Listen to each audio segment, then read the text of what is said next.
So today we are going to see direct selection tool and the group selection tool, and also see what is the difference between these two.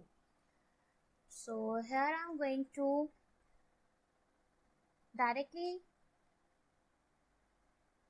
click from the mouse over to this tool and then direct selection tool. Right now group selection tool is selected. If I want to work with the direct selection tool, then I select the direct selection tool by clicking this down triangle. So you have an option from here. You can select from these two tools, any one tool from these two tools. So I'm going to select direct selection tool. So direct selection tool is used to directly select a particular object, or you can manipulate that object. Like I have selected this,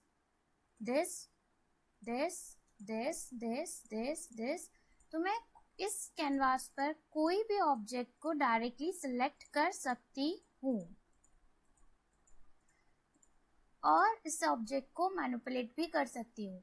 जैसे मैंने इसे select किया तो मुझे यहाँ पे handles दिख रहे हैं जो इसके 4 कॉर्नर्स पे बने हुए हैं, 1 2 3 4। अब मैं यहाँ से इसे कुछ इस तरीके से, कुछ इस तरीके से,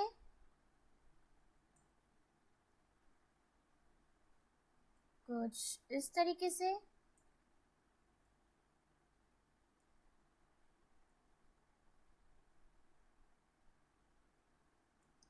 इस तरीके से, देन इस तरीके से,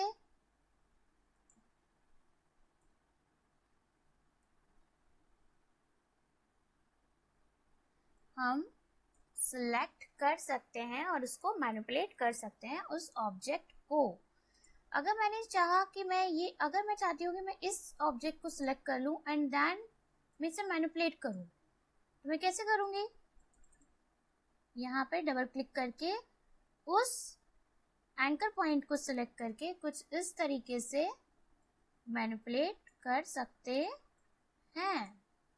सी,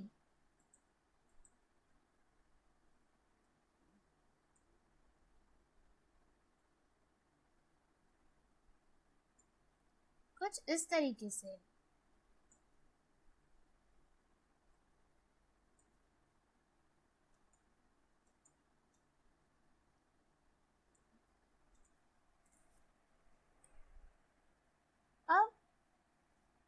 अभी तो हमने डायरेक्ट सिलेक्शन टूल देखा, फिर उसको हमने मैनिपुलेट कर दिए, हैंडल्स आ गए हमारे पास। अब यहाँ पर एक और टूल है जिसको बोलते हैं group selection tool. Group selection tool में क्या होता है कि सबसे पहले तो हम एक पर्टिकुलर ऑब्जेक्ट सिलेक्ट कर सकते हैं एक क्लिक में, जैसे कि मैं ये कर रही हूँ। और अगर कोई ऑब्जेक्ट यहाँ पे ग्रुप में होगा, जब मैं दूसरी बार क्लिक करूंगी तो क्या होगा, पूरा का पूरा ग्रुप सिलेक्ट हो जाएगा। तो अभी मैं चेक करती हूँ कि सबसे पहले मैंने इसे क्लिक किया, नहीं है। डबल क्लिक किया, कोई ये वाला ऑब्जेक्ट नहीं है ग्रुप में। एक क्लिक किया, नहीं है। दूसरा किया, ये भी ऑब्जेक्ट ग्रुप में नहीं है। एक क्लिक किया, simple particular direct selection tool का वर्क कर गया। दोबारा क्लिक किया तो ये भी नहीं है। फिर एक और, 2,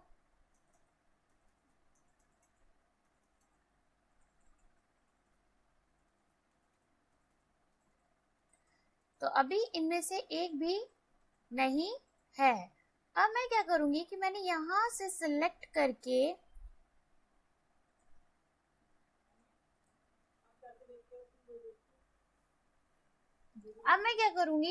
मैंने यहाँ पे डायरेक्ट सिलेक्शन टूल को सिलेक्ट किया और डायरेक्ट सिलेक्शन टूल को मैंने यहाँ से डायरेक्ट सिलेक्शन टूल में यहाँ से कुछ ऑब्जेक्ट्स ऐसे ले लिए और इसे ग्रुप कर देती हूँ मैं यहाँ पर।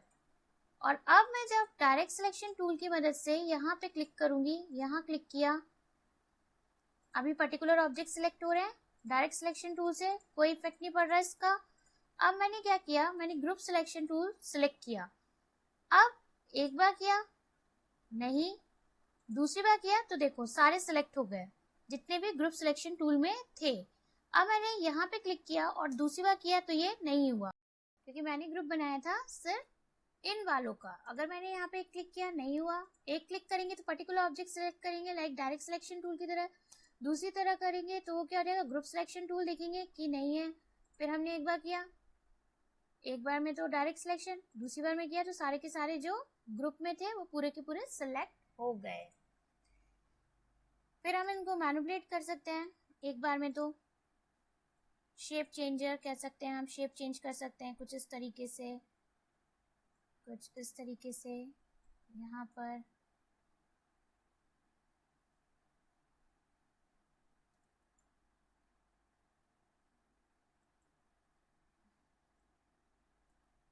कुछ इस तरीके से। जब हम शेप चेंज करते हैं तो वर्क किस पे रहता है कि आपको हैंडल किस तरह से यूज करना है।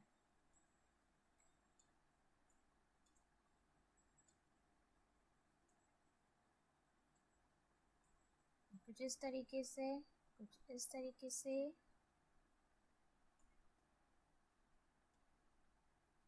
कुछ इस तरीके से।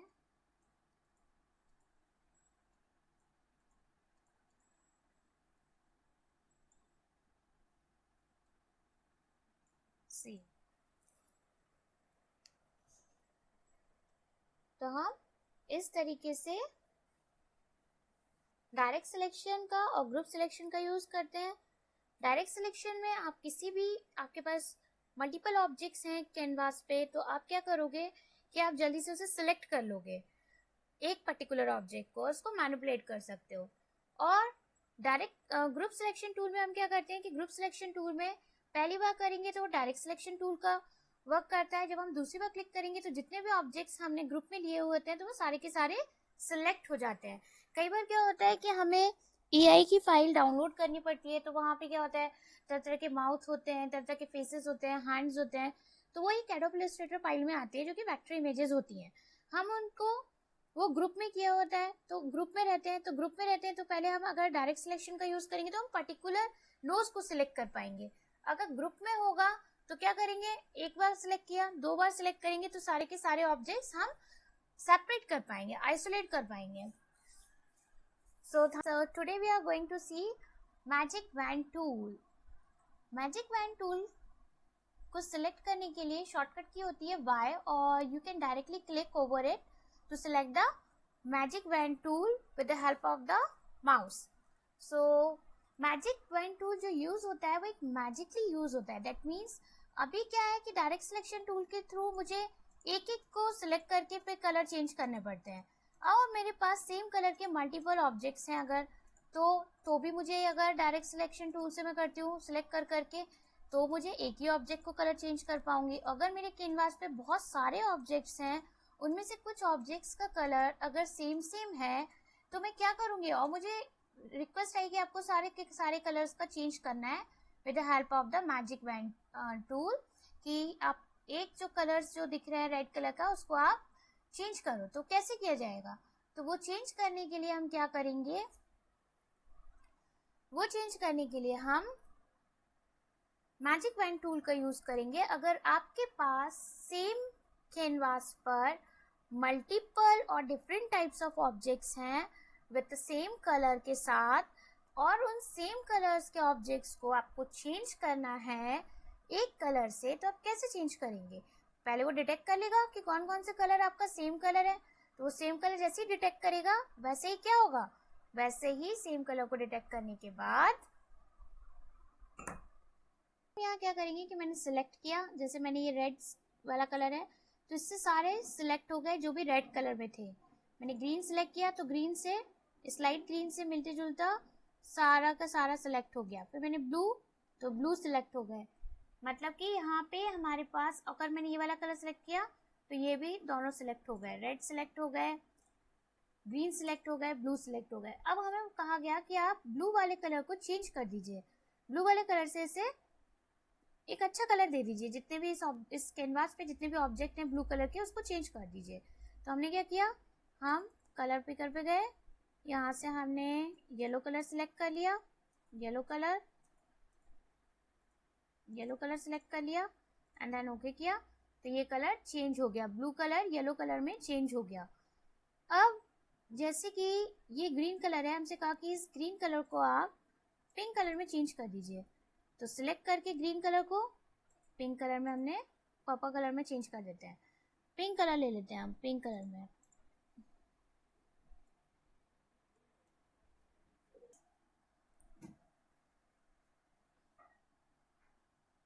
तो अब हमने क्या किया, पिंक कलर को सिलेक्ट कर लेते हैं। तो ये रहा पिंक कलर, ये वाला पिंक कलर, और ओके कर देते हैं। तो सी सारे के सारे कलर चेंज हो गए। इसी तरीके से हम इसका एक प्रैक्टिकल और देखते हैं।